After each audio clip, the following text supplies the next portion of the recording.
You open your eyes, and within seconds your heart is pounding. Your chest feels tight. A wave of dread washes over you.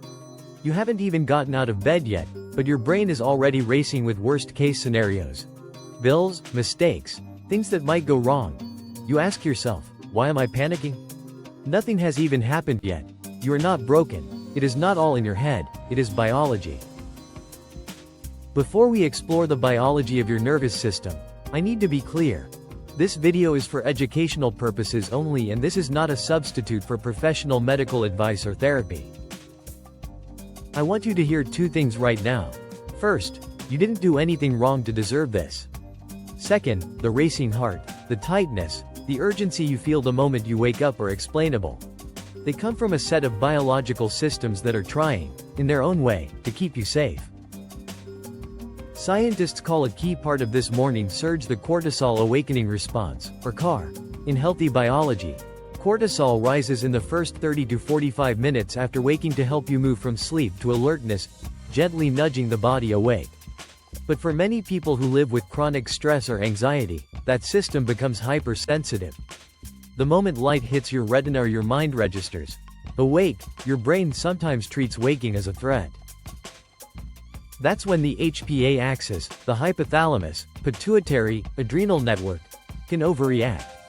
It releases a chemical flood. Cortisol and adrenaline enter your bloodstream. Your heart speeds up, your breath shortens, and your thoughts loop into threat predictions. It feels like panic because, chemically, your body is preparing you to run from danger. This is a physiological response, not a personal failing. Over the next few minutes in this video, I'll explain what triggers that spike, the common morning habits that amplify it, and, most importantly, what you can do in your body in the first moments after waking to lower the spike and gain some control over your morning. You're not fixing a failure of will. You're learning to work with your nervous system. Let's walk through what's happening, biologically, in those first minutes after you open your eyes. There's a normal, healthy rhythm to the body's stress chemistry called the cortisol awakening response, or CAR. In most people, free cortisol rises sharply after waking, often by roughly half or more, and this rise happens primarily in the first 30 to 45 minutes after you wake. That rise is supposed to help you move from sleep to wakefulness. It increases alertness, primes metabolism, and helps mobilize energy for the day ahead. The CAR is regulated by the HPA axis. That's the hypothalamus, the pituitary, and the adrenal glands working as a team. In plain terms, when you wake, a signal from the brain tells the pituitary to nudge the adrenals. The adrenals then release cortisol into your blood. Cortisol's job is not to make you anxious, it's to help you wake up and meet the day. But when the system is sensitized, that waking signal becomes a heavy chemical shove rather than a gentle nudge. For people who live with chronic stress, trauma history, or ongoing anxiety, the HPA axis can become hyper-responsive. That means the same waking inputs, light, movement, the simple act of opening your eyes, can trigger a larger than normal cortisol and adrenaline release.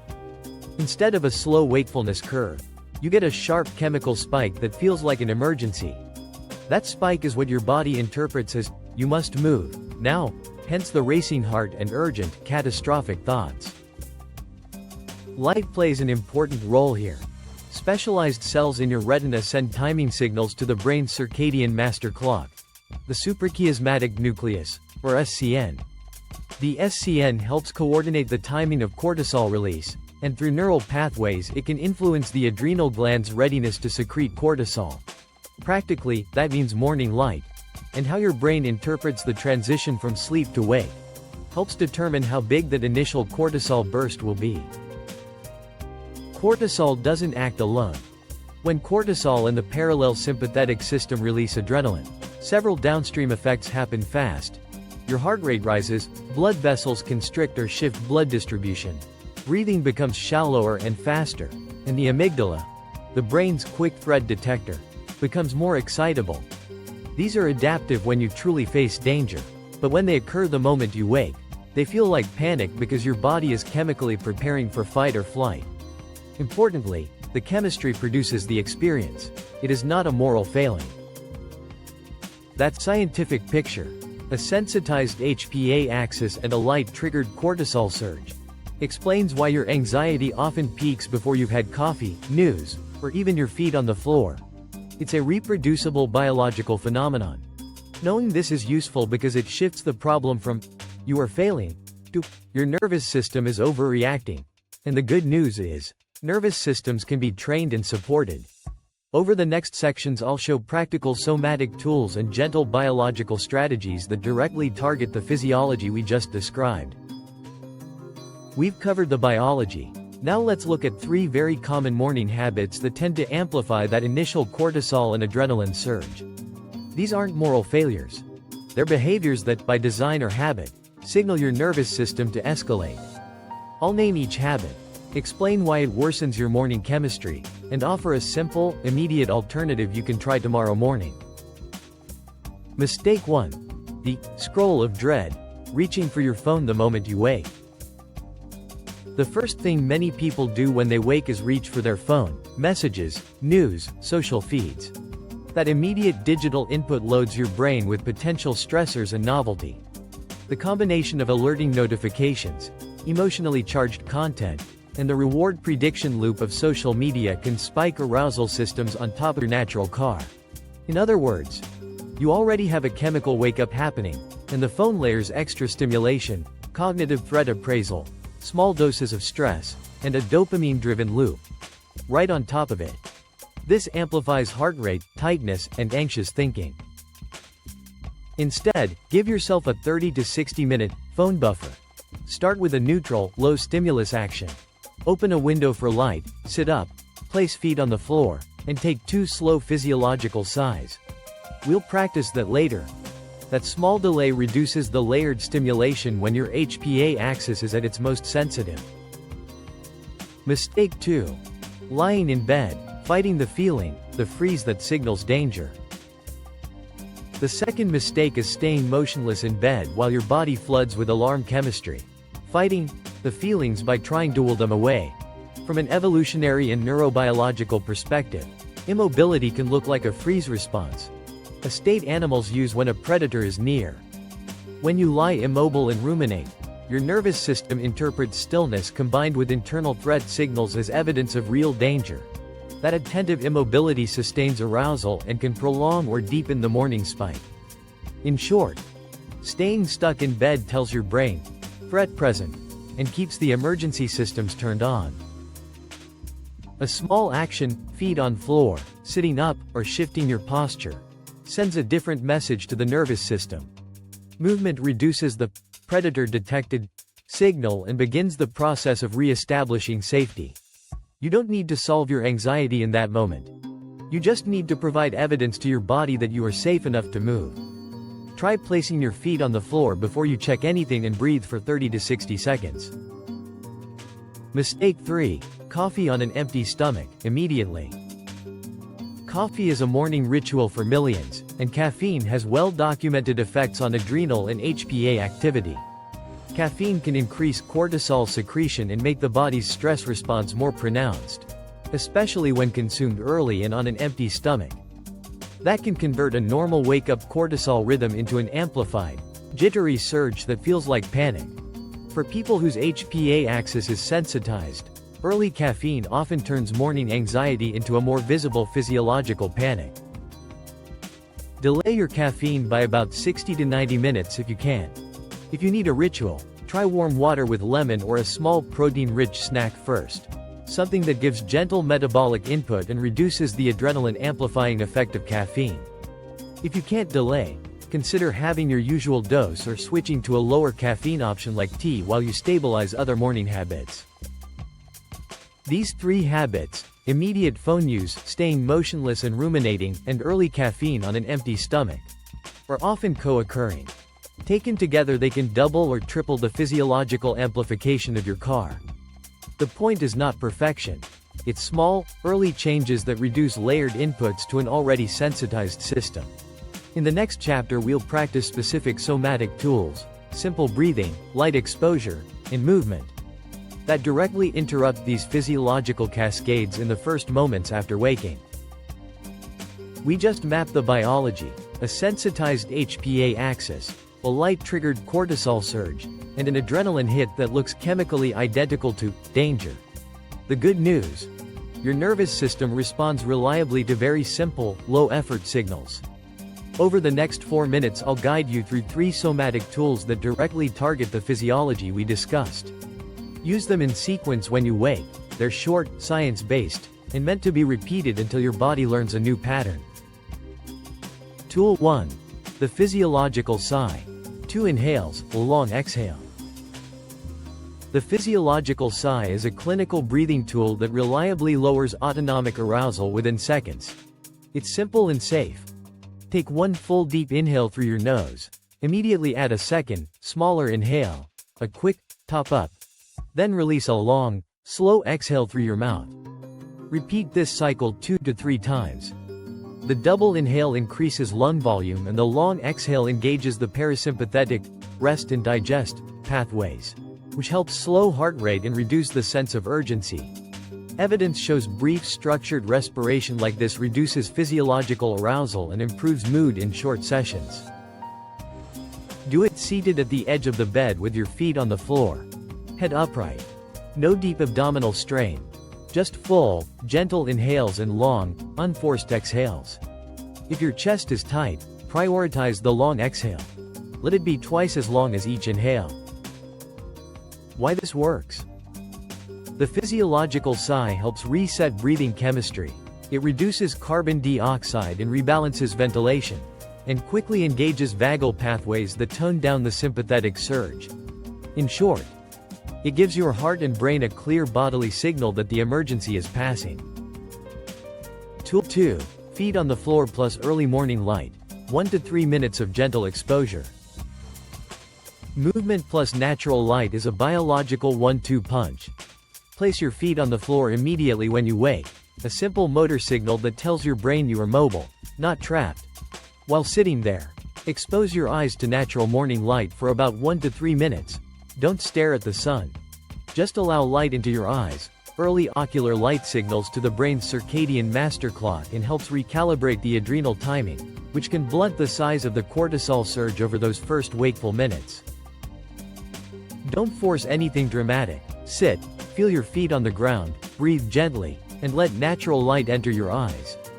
If natural sunlight isn't available, a bright, indirect light source is better than dim indoor lighting. But natural morning light is the most reliable biological signal. Tool 3.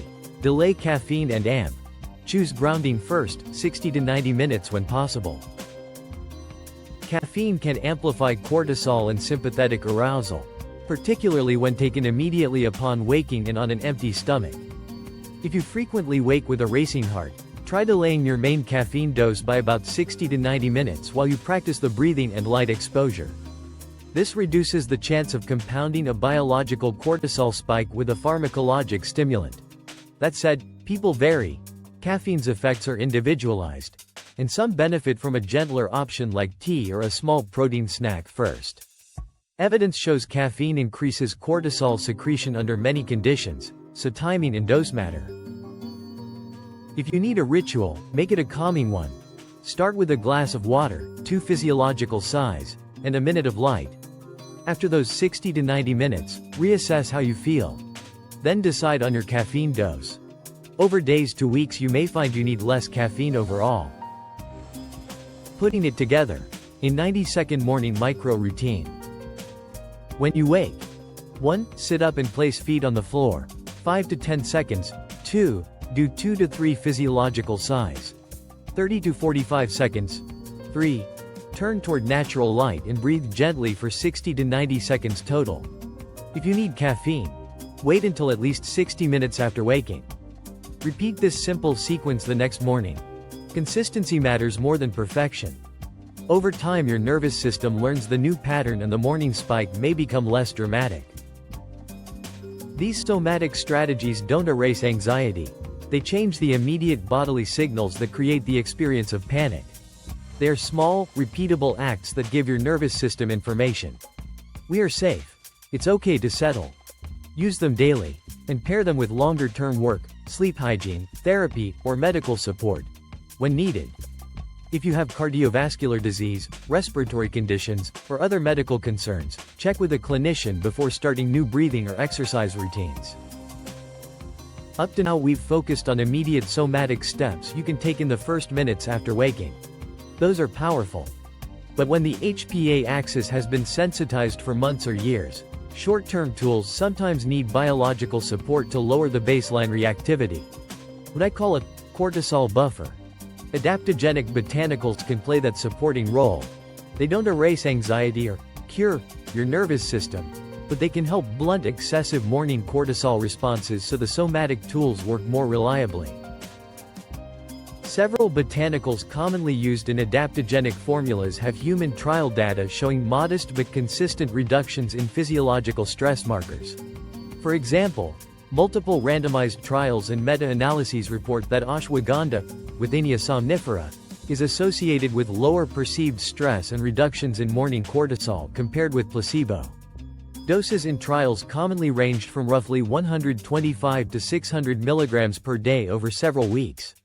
These effects are not universal, but the evidence supports a real, biological effect on HPA axis output in many people.